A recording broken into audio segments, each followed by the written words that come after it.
Hello. Yep, Hello? there we go. I think it's on. Welcome to Stay a while and listen.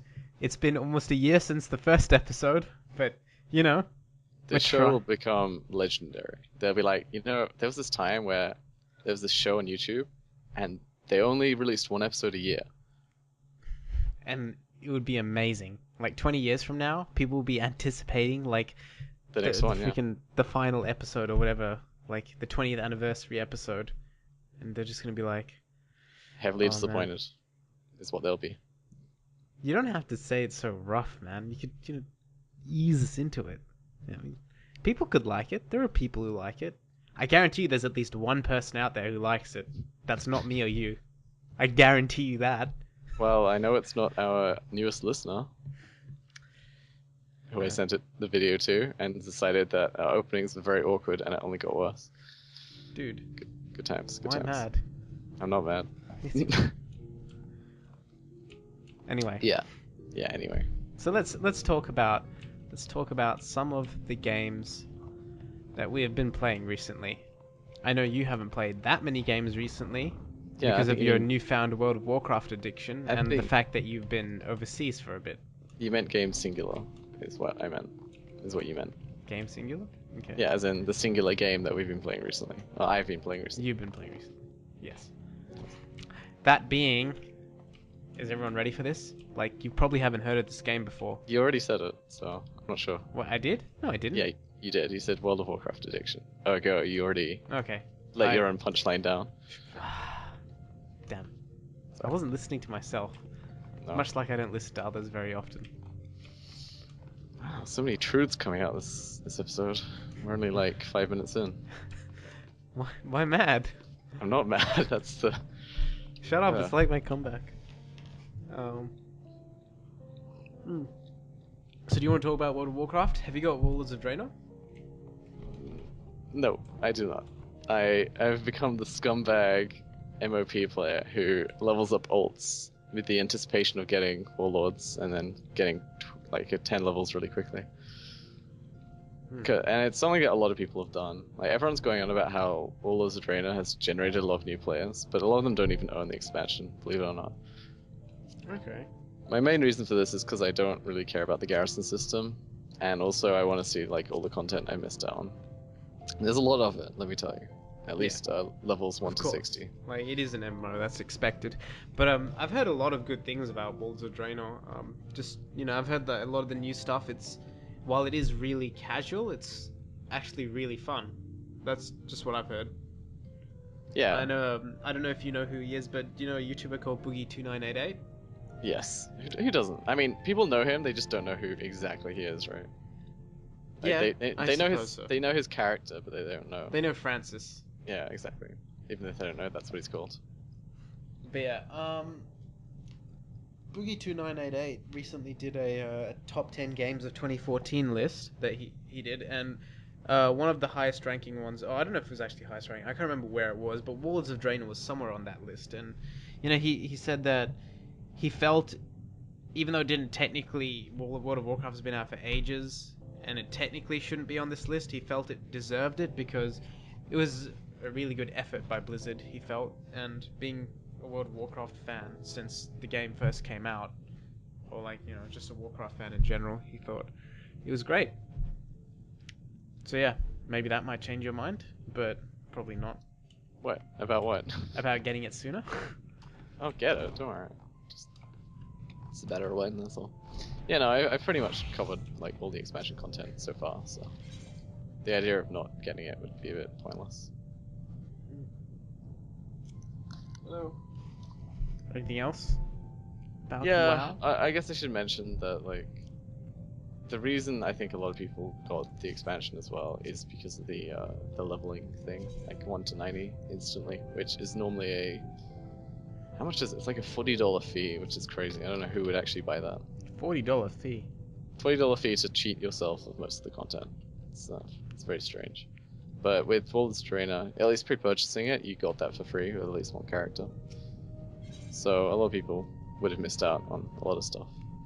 But when I was going through doing Northrend and Outland and stuff, I realized why you do that. It's because there's nothing there. Like, people complained about Outland, like, not when it first came out. When it first came out, it was considered like the most incredible game development thing ever in the history of ever. But that's obviously not true. But looking back at it, you tend to repeat content a lot, especially if you're leveling up alts. It's very repetitive, very quickly. Whereas Pandaria onwards, even the Cataclysm stuff, it really carries you through those levels. There's no time where you feel like as down about it as you do with, especially Wrath of the Lich King stuff. Fair enough. So yeah, that's my final assessment of WoW right now. Worlds of Draenor is pretty good, but not good enough to entice me with like however much it is here. It's like $50. It's like $60, I think. Okay. Which is quite a lot. Quite a lot for a game that you pay for just to play anyway.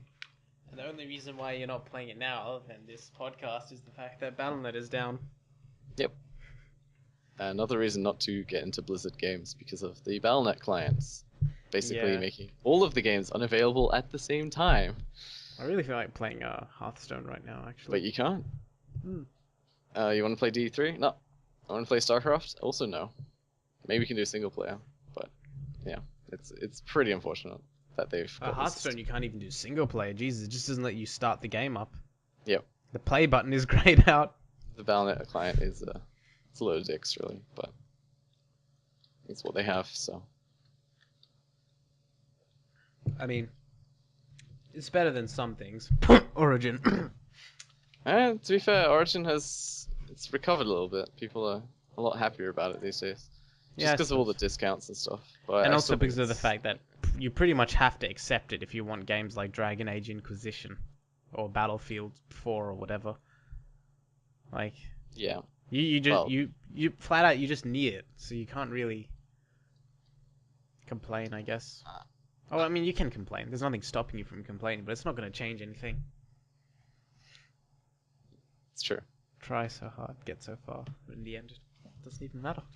I think you can make a case for not having Battlefield 4. I don't know.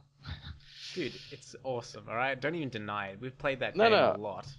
I have played the game a lot, and I enjoyed quite a lot of it as well, but it's not like the must-have sort of game that keeps people coming back like a lot of MMOs are.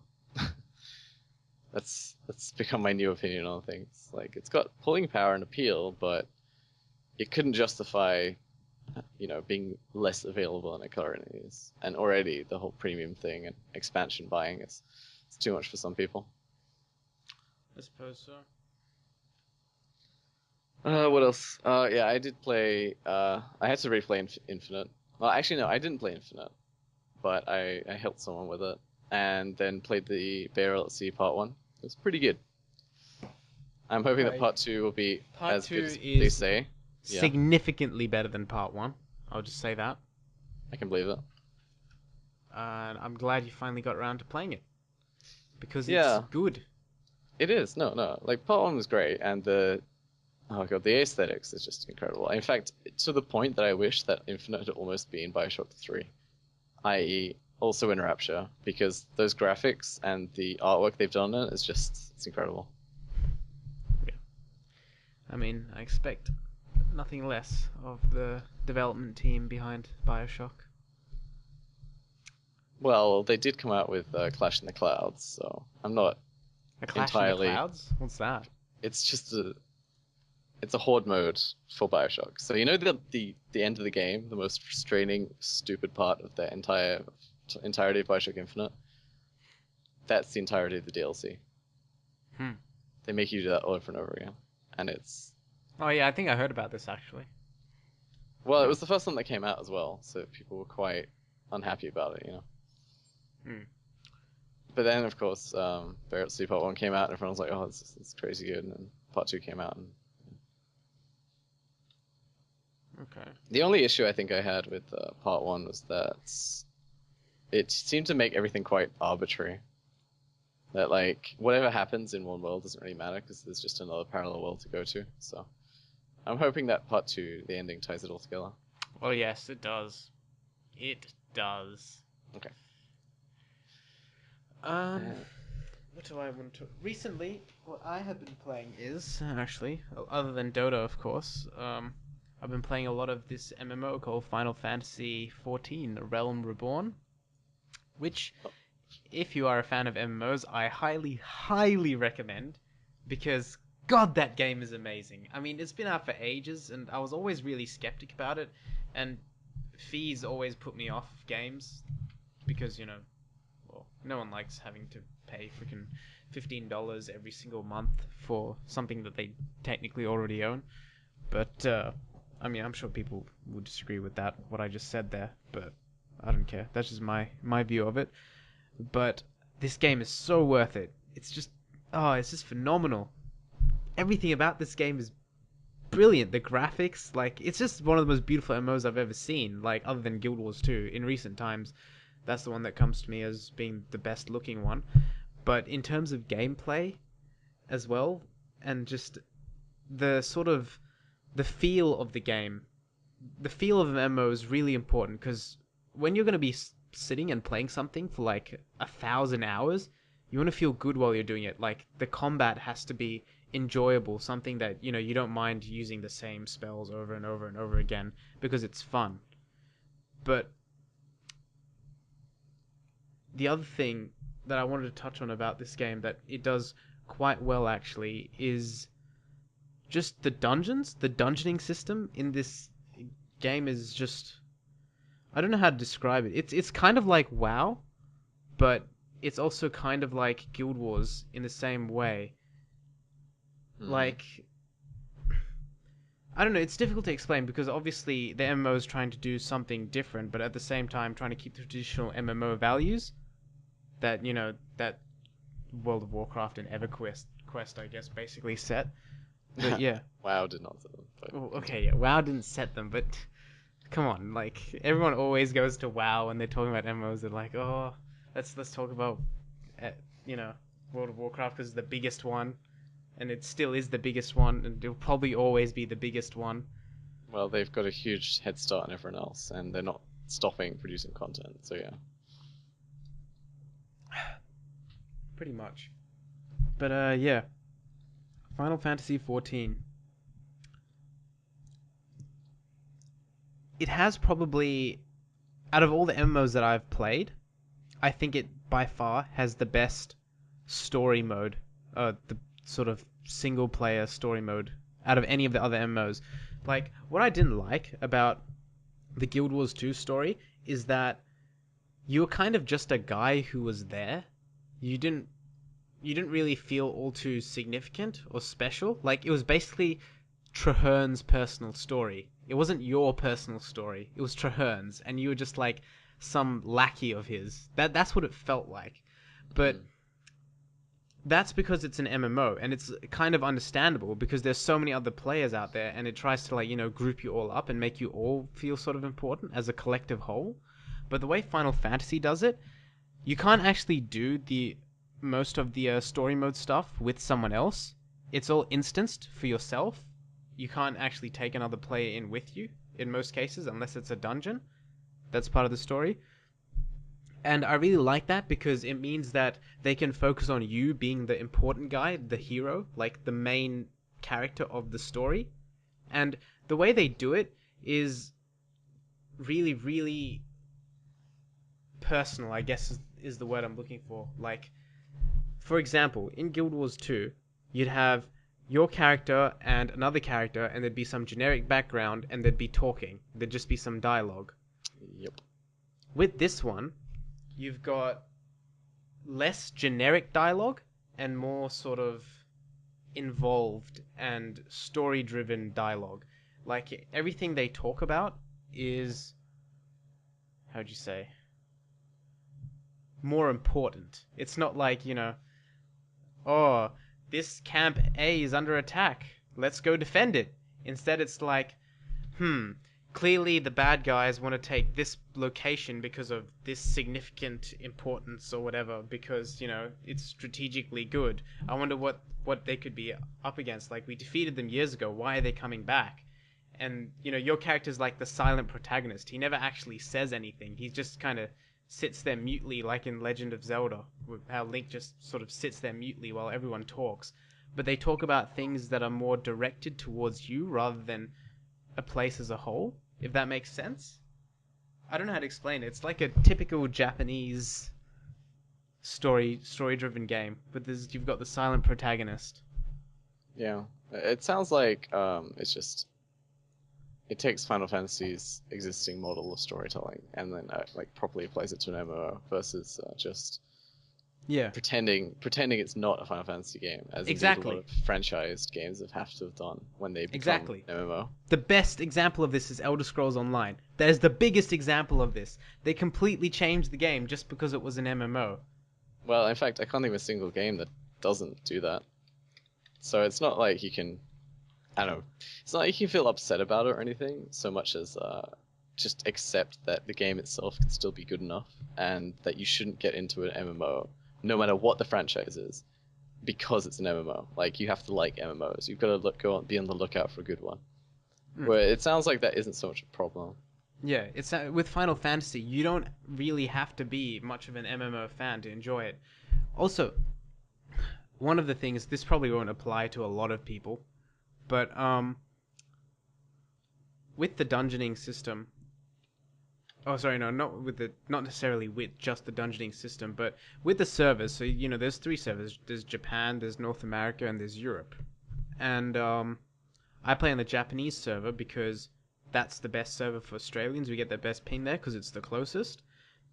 Unfortunately, though, the unofficial Australian server that's on the Japanese list of servers is full, so I couldn't join that. So I just had to join some random Japanese server. I think it's Katuja or something, or Kajuta, whatever it's called. Um, God damn it, I lost my trail of thought. Oh yeah. Um, so yeah, they've got this translation system in the game where like it's not really translating, but you've got like this set list of phrases which you can scroll through, and there's actually quite a lot of them. It's really cool. But Dota players may recognize this system. yeah, don't. Well, It's not quite the same. it's not quite the same because you've got greetings and stuff. Yeah. And you can't just spam "well played" when someone makes a mistake. Well, I suppose you can. There's actually one that says "good game," and I suppose if you wanted to be a dick, you could spam "good game" whenever someone did something wrong. But people are generally pretty polite, especially since the Japanese server. Everyone is always like, really nice. Yeah. But yeah, because I can speak some Japanese, it makes it really cool because it's not too much of an issue for me playing on the Japanese server, and playing with Japanese people, I don't know, it makes the game feel better just because I guess it's less toxic. I don't know. They're just Yeah, nicer. absolutely. Nicer than like Americans or Europeans or Westerners in general in the It always games. brings me back to the days where I used a VPN so I could play Paperman, which was Japan only for a very long time. In fact, probably still is. Paperman was basically a clone of Counter-Strike, but it had a mechanic where you could like shoot people up in the air with grenades and then shoot them while they were like tumbling down again because you made of paper. Oh. And the set phrase for that, because it's an FPS, you're not going to be talking that much, but the set phrase for that was always O2, like literally 02 or O2, which is an abbreviation for like thanks for working together. So it's like GG. And then the other one was 46 for like nice to meet you. And if you didn't say that, you would get kicked from a lobby because it's considered like rude, which is incredible. Like it's a sort of Reddit level of adherence to politeness. But at the same time, you can't really fault it because it worked so well. There was never any flaming or anything, and people just have a great time. Yeah. But anyway, I think I've spoke about Final Fantasy for way longer than I should have. Well, it's an MMO. There's a lot of stuff to Yeah. talk about, so it's not like unjustified. But I will say this one last time. If you're a fan of MMOs, definitely try it. I mean, at least there is a trial version of the game. You get 14 days to try the game for free. Like, you don't even have to give them any credit card details. Won't start paying you after. You just create an account. You play for 14 days, and it has a level cap at level 20, same as the WoW's trial, as far as Yeah. I know. and you get access to all the content up until level 20. And it doesn't stop you from playing the game once you hit level 20. You just stop leveling up. You can still do like everything else that you can do up until level 20. It won't just boot you from the game immediately. But yes, I highly recommend you try it at least if you're a fan of MMOs. And if you're not a fan of MMOs, this might be the one for you to try and get into. Especially if you like something story-driven, because this is probably the most story-driven MMO I've played. And the story is actually really, really interesting. I'm quite keen to know what happens next. Anyway, Tom, what would you like to talk about now? I think that's it for games that I played recently. I mean, I literally Really? just started. I've just started playing Transistor, as you saw, Oh, yeah. and I can't go like it's like the perfect game so far. So there isn't really much to talk about. Actually, one thing I did want to actually talk about in this video. Do you have any like top 5 games of 2014 or something that you want to mention? Any 5 or 10? Or just Uh, whichever ones come to mind? well, two of them are freaking Blizzard games, and they're not even actual games that came out this year. Like Hearthstone was officially released 2014, but it's not. You know, the beta or whatever came out a long time before 2013, and everyone was in it back then. We'll go from release dates. Come on. Okay, yeah, so Hearthstone, I guess, is on there. Obviously, Warlords of Draenor is great, but I'm not even playing the Warlords of Draenor part of WoW. But it's still, the promise of the game still got me into it, so I guess I would count that as well. Okay. Was there anything else that came out this year? Specifically You this mean year? last year? Last year, obviously. Let me have a look at my Steam list. I don't, I I'll don't give think you a so. hint. Starts with a D. Uh, I haven't played it. I don't know what you're talking about. Divinity Original Sin? See, again, I forget that that came out this year. I thought you were Ah, talking about Dragon Age Inquisition. I was like, I haven't actually no. played that. Divinity Original Sin. That is my favorite game of last year, hands down. I don't think any other game comes close to it. Not even Inquisition. I think I'll have to agree with you, That honestly. game was just too good. That was easily 2014 in the bag. Yeah, it's very much a great game. Like, it's a little bit broken in places, but I do like games that are essentially broken because they let you do things. Like, limiting a player's freedom because you think the game might be imbalanced or too hard, I just completely disagree with. Yeah. And you know what? If a player like mislevels, then that's too bad for them. You know, like obviously you don't want that to happen too much, but in Divinity you can make the game impossible for yourself, or nigh impossible, without a great deal of effort. And I think people should be allowed to do that. It's like Baldur's Gate. If you level up poorly, you're gonna make every fight for yourself extremely hard. Pretty But like, much. why not let people do that? Why not let them learn from their mistakes and then try again with a different character? It's not a very long game. It is a very long game. I guess we Yeah, took it like is. 80 It hours took to us finish 80 it. hours to finish it. Yeah. However, you can run it in like 5 hours. Can you? Yeah, you can. I saw a video of it. Oh, Jesus. Because it's a very exploitable game. It's just Yes, it is. only if you really know what you're doing. Yeah. And that's And the like fun it is. part. That's what I really loved about the game because of the fact that it was so exploitable. Like, you had to exploit the game in order to finish some stuff. Like, exploiting it seemed like the only possible way. Like, Yeah. God, the kidnapping method. How The many kidnap. times did we do the kidnapping method? We'd had 2 mages, and 2 mages I think is probably wasn't ideal, but we made do. We had double teleport. We'd kidnap the enemy, take them one by one from their friends, and murder them. Yeah, it's It was great. beautiful. I mean, in a sort of evil way, but you know. Well, they were like zombies and stuff that were gonna kill us, so it's justified. But yeah, like I think what made it great was the moment where like I was like, okay, is this really gonna work? And then we tried it and it actually did. It's like, oh my god. Mm. But yeah, Divinity Original Sin. Highly, highly recommend that game. I know a lot of people have had that basically on their top 10. That game is Mm. just. It's just too good. It's old school RPG on a new engine. Beautiful. Oh, it looks great. Yeah. Gameplay is just. You can play that game for ages and not get bored. In fact, recently I've been wanting to mod it because there's a 4-player mod, and I want to gather 2 other friends and replay the game Yeah, we with just different haven't done it yet. characters. But But yeah, I really want that to happen because the game is glorious. mm. Anyway, um, you were saying with your top 10 list, top 5 list, whatever. Well, Any up other to three. honorable mentions? Up to three right now. What else came out this last year? I can't even think. Did Gods Will Be Watching come out? I haven't heard of that game. Oh, really? You haven't? No. I think it came out this 2014. One sec. What is it called? Gods Will Be Watching? Yeah, yeah.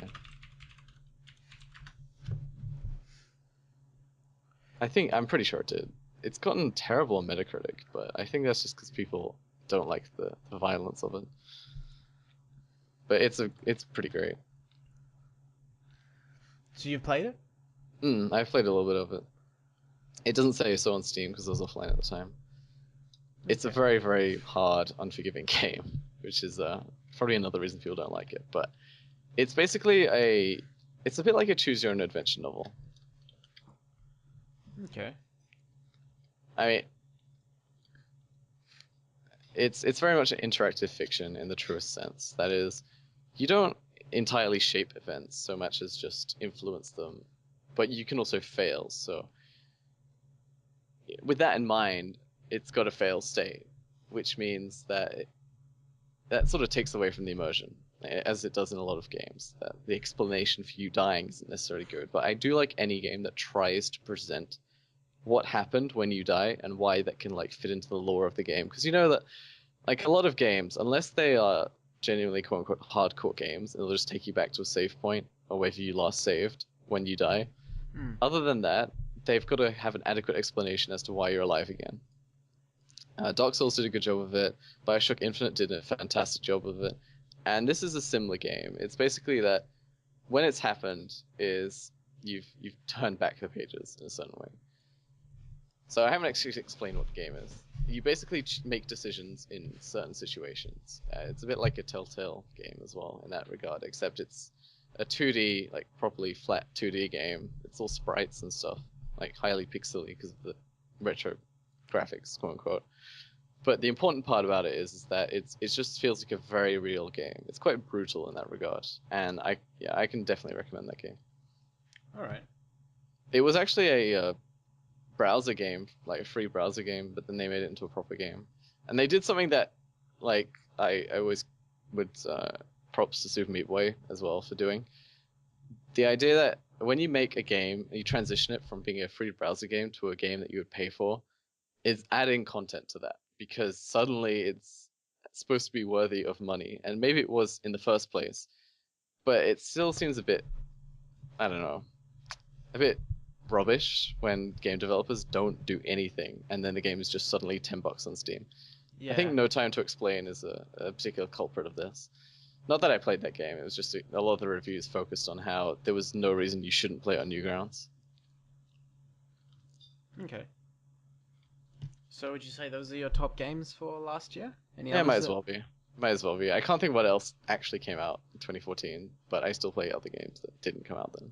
How about you? Okay. I think I might be able to order mine. I'm not sure. Can't. I haven't really thought of all five. I'm not even sure if I have five. Um, See what I mean? Number one is obviously Divinity: Original Sin. Number two is undoubtedly Endless Legend. Endless Legend is, if you're a fan of Civ games, oh my god, you're gonna love Endless Legend. It's basically Civ except fantasy and better.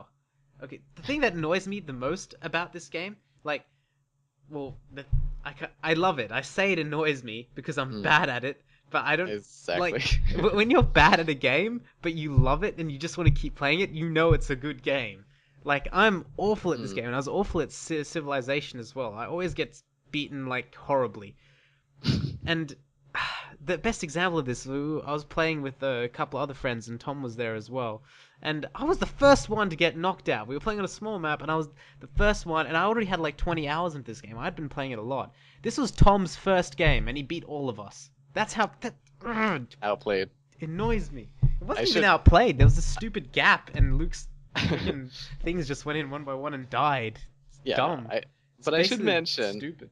I should mention I have played like ridiculous hours of Civilization, so I knew relatively what I was doing. I wasn't brand new to the game. But yeah, Endless Legend. That's their number two. Um, Number three. probably be Dragon Age Inquisition. Now, the reason why Dragon Age Inquisition isn't higher, I'm a huge Dragon Age fan. I have completely finished Origins. I boycott Dragon Age 2. I played it a bit, but it was awful, so I stopped playing it. But I'm still a fan of the universe. In the first game, I had 100% completion and almost all the achievements. I thought I had all, but there were like 2 achievements that I didn't have or something. There was one which was an achievement for like sleeping with all the characters. I'm pretty sure, whatever it was, and I didn't have that one. Um, but yeah, Dragon Age Inquisition, I had a bit of a bad time with it because of Origin, actually. Um, so EA is the reason why that's number 3. Basically, I was going for nightmare completion on that game. I wanted to do what I did with Origins because I loved the game so much. I just couldn't stop playing it. So I, put it all the way up to freaking nightmare from the start, and I wanted to get everything done in that game. But around, I don't know, it was like my 40-hour mark into the game, I lost connection to the Origin server, and for some reason, that also changed my settings. And after playing the game for like another 2 hours, I just realized, why is this game suddenly so easy? Turns out because all the settings got reset to default, and because of that, I lost my nightmare progression because the game went back down to normal difficulty. And if I wanted to get that back, it would mean I would have to, you know, redo 2 hours worth of work that I just did. And ever since then, I just like, screw it, I don't feel like playing anymore. And I haven't played the game since then. I just can't get back into it. It's just frustrating. 2 hours worth of content. I hate having to repeat stuff in a game. Like, it just annoys me. I know that coming from an MMO fan, but shut Yeah, up. and also to admit that the reason you stopped playing is because of the sweet cheeves. But in this particular one, it is I a was really working big really... deal. Dude, you know how Yeah, hard yeah. Nightmare is? And I I was know so far into that it's a big game. deal. It's annoying Yeah. for something like that. Screw you, EA. Screw you for ruining games. I hate Origin. I didn't mind it like a month ago, and then that happened. Now I'm mad. Anyway, that's my number 3. Were you gonna say something? No, just continue. I wasn't going to disagree with your opinion on Origin. I just think it's ridiculous that you've got an always-on DRM model for a single-player game. And I know that was the complaint about D3, but at least that Actually, game the had multiplayer was actually really the good for Dragon option. Age Inquisition. I'll give it that. I played it for like 6 hours straight, and then I was done with it after that. But it kept me Yeah. hooked in for 6 hours while we finished everything. Zaki and Mango. Uh, What's their names again? Luke and Brendan. I thought you had, I didn't realize you had legitimately forgotten their names. I always forget Brendan's name. I always call him Zach.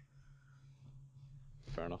Um, but yeah, uh, those are my three that I can think of the top of my head. I think for number 4, actually, this is a very recent game that I've been playing. In fact, by recent, I mean I started playing it today, and I already put like 2.5 hours into it. Is the Banner Saga? I don't know why I didn't play that game before. I'm an idiot. I mean, I got it during the Steam sale. That's why I didn't play it a long time before. But wow, if you're a fan of Fire Emblem, I highly recommend that game. It's basically Fire Emblem, is what it is. It's really, really good. Except it hasn't got permadeath like Fire Emblem did on the max difficulty. I mean, maybe it does. I'm not playing it on the hardest difficulty, but I'd read somewhere that regardless of difficulty, it doesn't change anything other than how hard the game is. It doesn't change any of the story or whatever. So yeah, that would be my number 4. And as for number 5, it's going to be a hard one. Ah, that's right. That's what I was forgetting. Middle-earth: Shadow of Mordor. That's Yeah. the one I wanted to put on there. God, that game was fun. I put so much time into it as well. It's basically a Lord of the Rings Assassin's Creed, but so much more. They add like, that Nemesis system is really, really cool. Yeah, it's pretty incredible that like it's a feature that they absolutely delivered on everything they promised. hmm Anyway, so that wraps up our top games. And those are pretty much the games that I've been playing recently as well. Endless Legend and Final Fantasy, Banner Saga. I've also been playing The Walking Dead. I recently got that in Steam sale. Oh, yeah. That's really good. I don't. Have you played it? I actually haven't. I just I actually really recommend it. You should definitely play it. It's it's really fun. It's more fun than I expected it to be. I thought, oh, okay, it's like $2, like why not? A lot of people said it's good. I really, really like it. I mean, I'm a huge fan of story-driven games, as you know. I'm basically Jesse Cox at this point, but yeah, Walking Dead is great. I recommend it. okay.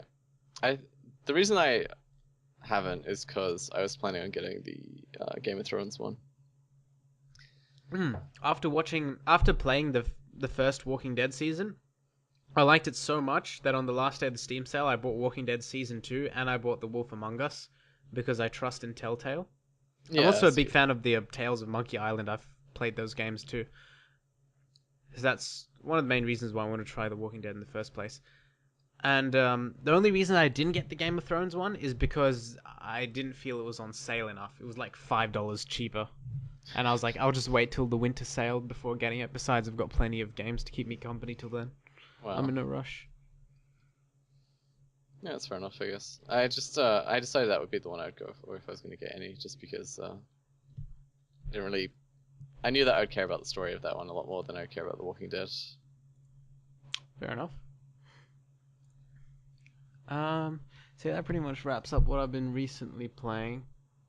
Um, there are a few more actually, but I'll save them for now because we're a bit pressed on time. Let's talk about some upcoming games of 2015.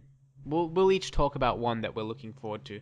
I mean, I'm gonna go with the obvious one here first, and it is the one I'm looking forward to the most this entire year.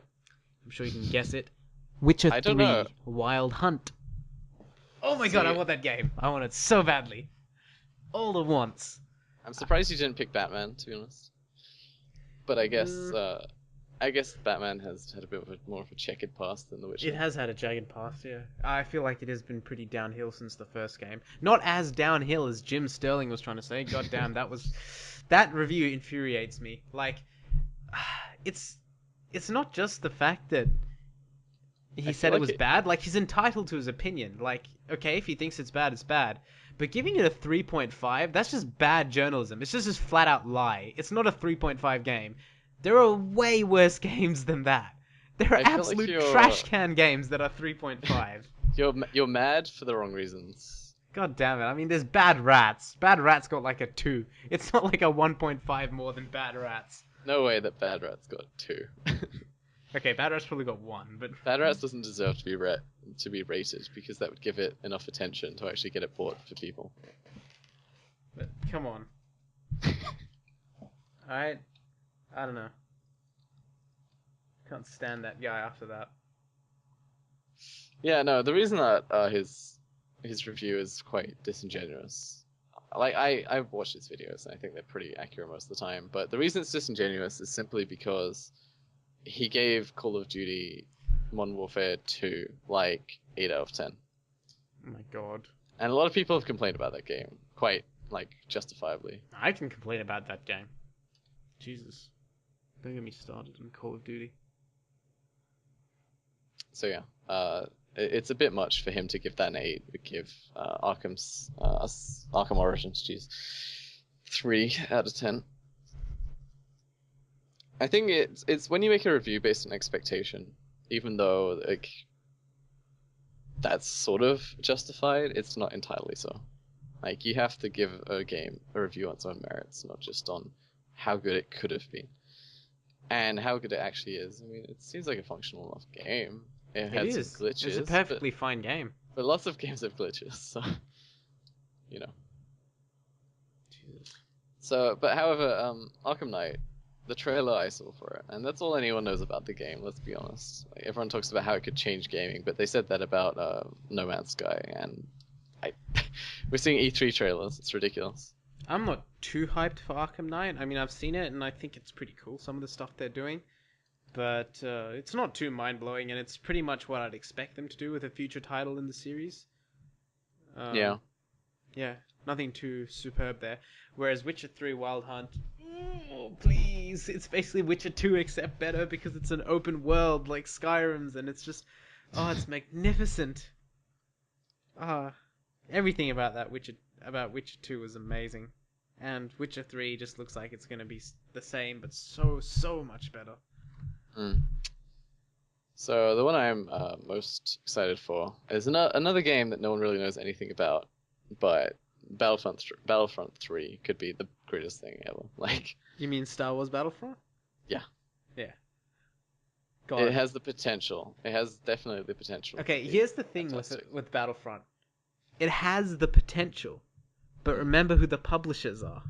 I know, They are our favorite publishers of all time, Electronic Arts. I mean, honestly, Battlefield 4 kind of feels like a game that just shouldn't have existed. It's like EA was just like, money, money, money, money, quickly push out another title. Like, I mean, look at the age between Battlefield 2 and then Battlefield 3.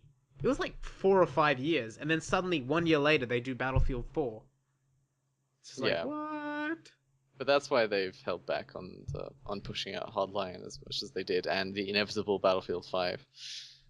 They seem to have wisened up a little bit. I really, really hope that Star Wars Battlefront doesn't get the Battlefield 4 treatment, where it's just pushed out because, there's a deadline that they wanted it, and they just put it out in a buggy mess, and the game is awful. Yeah, I agree completely. I just know that I know that people would be maybe just a little bit too disappointed if that was the case. I'm optimistic, I really am, because Battlefront 2 is a highly, highly dated game, so topping it shouldn't be that hard. As long as they don't turn it into a freaking modern military sim just with Star Wars. Like, you've got to have a blaster rifle feel like a blaster rifle. The classic reskin. Yeah, like, if seriously, if the blaster rifle handles like an org or something, I'm going to be really, really Because, upset. there was a Star Wars reskin mod for Battlefield 2, actually. It I'm not basically aimed to surprised. create Battlefront, but on the Battlefield 2 engine, back Oh, in the God. day. Is basically what it was. And it was really, really good for a mod. So it's just saying that, like, Star Wars Battlefront better actually be a good game and not just a reskin of Battlefield 4. Like, because modders could just do that, honestly. I mean, I'm not Yeah. better saying it's an easy thing to do, but, when you're freaking backed by EA and have, like, buckets of money thrown in your face, I expect a bit more than Yeah, no, it's, some team of guys who are, doing something for fun in their spare time. yeah, that's fair enough. I'm sure it'll be all sorts of fantastic. At least they'll aim it to be. Hmm. So I'm pretty. I don't want to say hyped because I can't be hyped for things. Especially I'm so cynical of the notion myself. I'm just optimistic, as I say. Like it seems like they care about the franchise, and they care about an experience, not so much just DLC and shit. Hmm. I mean, it seems pretty guaranteed that there'll be expansions and stuff for it, but as long as it's not like locking the best content behind an expansion, like well, Battlefield 4 has kind of done, I won't be too mad about it. I haven't been able to get hyped for games very much recently. I mean, there Yeah. wasn't really anything that great that came out in 2014. The only thing in 2014 that I was looking forward to coming out was Dragon Age Inquisition. The other four games I mentioned were like surprisingly amazing, is all it was. I think that's the theme for 2014, though, in Like my there were opinion. some surprising games, but there wasn't really anything I was looking forward to too much. Yeah.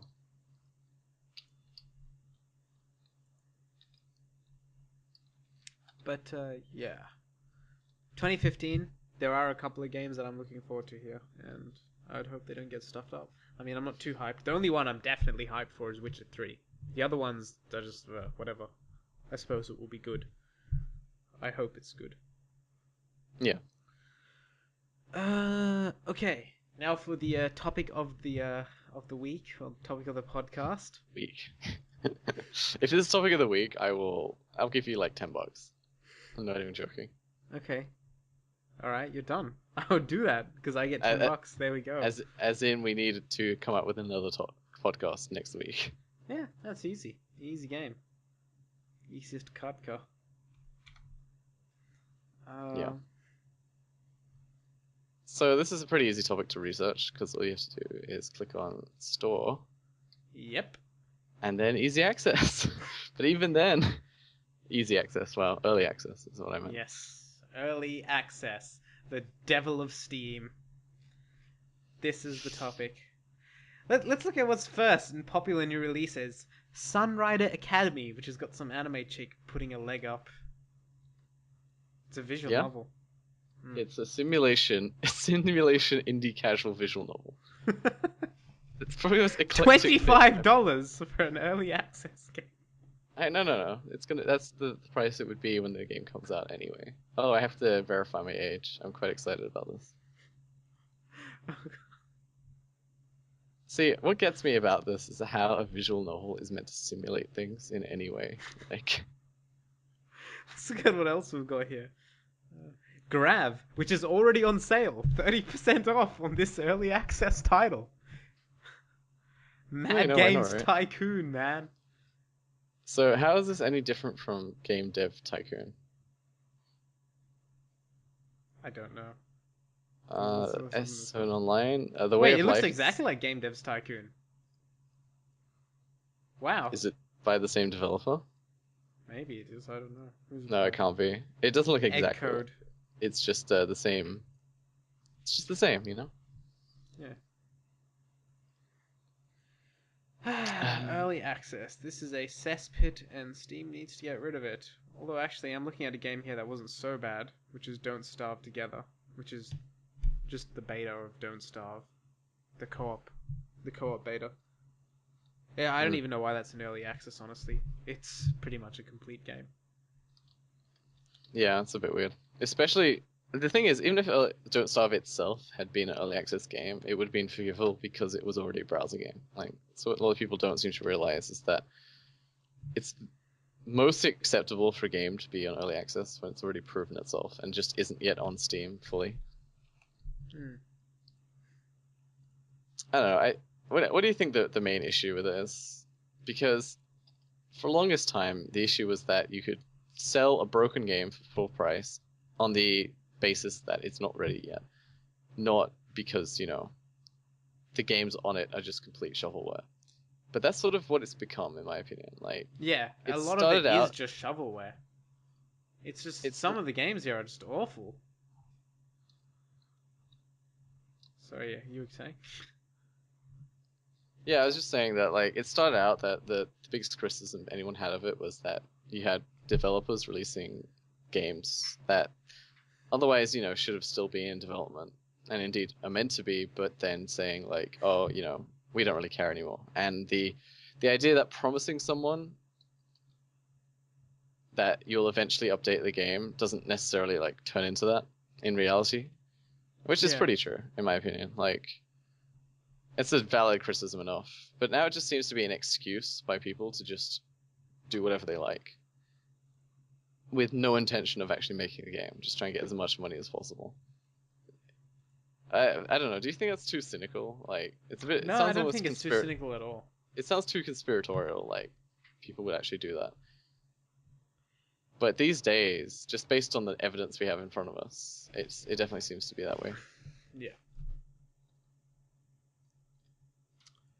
But yeah, I've completely removed early access titles from like appearing on my store page. I don't know if you've done that yet. I recommend you do. Oh, I probably should. It's just don't really care. I actually don't bother looking at the store page for games. I'd see what's on sale, see if my wishlist games are on sale, or I look something up directly. So that's the thing to me. Like, I'm not that mad about early access existing, just because, personally, it doesn't affect me because I never bother. I never make my purchasing decisions based on the store page. But obviously, for a lot of people, they do, and to consider those people getting hoodwinked, yeah, it definitely makes sense. I mean, there are definitely things on early access that are worth buying, but there are so many more that are not worth buying, which outweigh it heavily. Like, I can go off the list here and say Daisy is pretty good, like as an early access game. It's like maybe not now, but when I bought it, because when I bought the game, it was $20, but they've gradually increased the price as they've developed it, which I think is pretty cool, actually. So you kind of got what you paid for at the time. Yeah, like a few games have done that actually. The alpha and beta of Arma 3. and the one early access game that I could always recommend, and sort of the reason that it could still exist in a different capacity, is Kerbal Space Program. That game was $3 off their website before it was even on Steam, but it was already worth more than that. And then now it's like a full price title. Like it's a bit more than most indie games. I think it's like $20. I've heard a lot about Kerbal Space Program. I think I actually bought it during the Steam sale. Probably. I mean, it was cheap enough to easily justify it. It's a game with so much content. No, I didn't. It's just absurd. I didn't get it. Missing out. I know that I did click on it, and then I eventually decided against it because I didn't quite know what I was buying. I hadn't looked it up enough. It's true. It's a true simulation game. I say true simulation game. Obviously, not everyone is actually capable of going to space, but it really makes you try hard. But yeah, some of the other games on there that are pretty good is actually, as I said, Don't Starve. I suppose Starbound is pretty good, isn't it? I've played it a bit. It seemed like a pretty good game. Didn't really feel like an early access game. Yeah. I know, we're not going to talk about Starbound again, in case people have actually watched episode 1. But it's great, and another reason why early access should exist. But the reason why I think people Wait, did we talk about Starbound in the... Yeah, we did, because you actually played it. I was talking about why it's different to Terraria, but the fact that Terraria exists and has already proven itself as a title is the reason why Starbound was accepted in the first place, and why people were like, yeah, it's like Terraria, but a totally different direction with it. And that's why, again, early access proves itself as being a worthy program of being on Steam. So I wouldn't get rid of it entirely. That's the thing. It's a bit of a scammy system, and that's people exploit it and stuff. And Steam allows them to do it by having this program. But just because, someone makes something shit doesn't mean you should treat the entire thing like it's shit. Yeah, I suppose so. So I think that it should exist. I think Valve needs to moderate it more. It needs an overhaul. Yeah. Is what I think. Not so much... It shouldn't be on Valve, because Valve have proven time and time again that they can't really be trusted. They themselves have wiped their hands of a lot of responsibility, not only for early access, but for the green light and for just a ton of stuff. Like any sort of curation. People always talk about this, like, should Steam curate their own store page? And then people say, well, they do already, and then other people say they don't already, and that's why we're in the situation we're currently at. The way I see it is that before we had early access, we still had a ton of terrible games just appearing on Steam's front page, regardless of how unfinished they were. And they possibly didn't deserve to be there, like, based on some opinions. I think they're pretty objective opinions a lot of the time, just because a lot of them are, like, DLC appearing. Until they got rid of that, it definitely seemed to be a real issue. So I think if they did it in the same way, where they changed the actual format of the store page, as opposed to just moderate it on a case-by-case basis, because simply there's just too much of it. Anyone can apply for early access, and it seems like the actual application process just lets anyone through, otherwise we wouldn't see the trash we see on the front page right now. So they need to just change the entire system, not just change the people using it, if that makes sense. Yeah, it makes sense. I don't know, what do you think? Should we do away with early access as a concept? Because that might be the issue. I don't know. Look, I'm gonna say no. I don't think that we should do away with it completely as a concept. I honestly just feel that Valve should moderate it, like probably just a stricter policy for games that go through, or maybe Valve should just have a team that checks these games to make sure that they aren't so trash. Like, I honestly feel that it is something that has potential to be really good, but at the moment is a bit of a garbage system. Yeah. But yeah, that's all I have to say about that, I guess. Anything more you want to add? Just I don't know. If you see something that you like, don't pre-order it, because that's essentially what early access is. And don't pre-order games. Matter. Don't pre-order games, and early access is just a form of pre-ordering. It doesn't matter what they dress it up as. Hmm. I am. Yeah, I'm probably not pre-ordering anymore. Like the last game I pre-ordered was Dragon Age Inquisition, which wasn't honestly a bad pre-order. And before that, I can't even remember what I last pre-ordered. I don't pre-order games that often. Hmm. More than me though. So. I only pre-order games that I really, really want, and I know that I will be getting regardless.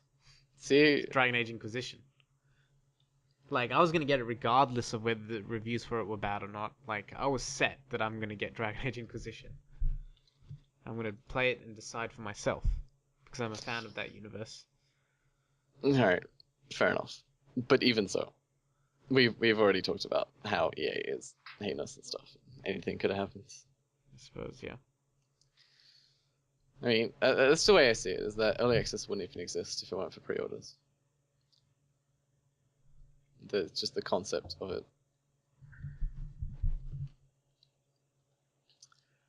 So, how long have we been running? Too Quite a long or too while. short? I don't know. This call's been going for an hour and 20, Okay. but I don't think the yeah, I don't think the recording has been going on for that long. Probably recording has been going on for about an hour. Yeah, that's But what I yeah, thought. I think we can stop it there. That's the end of the true first episode The fake of first Stay a episode. While and Listen. The first one was a pilot episode. Oh, okay. Yeah, Okay, it episode was a 0. pilot episode. It was episode 0. It was a test to see how the series would go, which is apparently poorly, but we're still gonna do it anyway. If you pre-order our DVD, you get the lost episodes for free. Yeah, dude, it's the early access. Get Early early access access podcast. to our podcast. All right. Anyway, thanks for tuning in. We'll see you guys next week, maybe.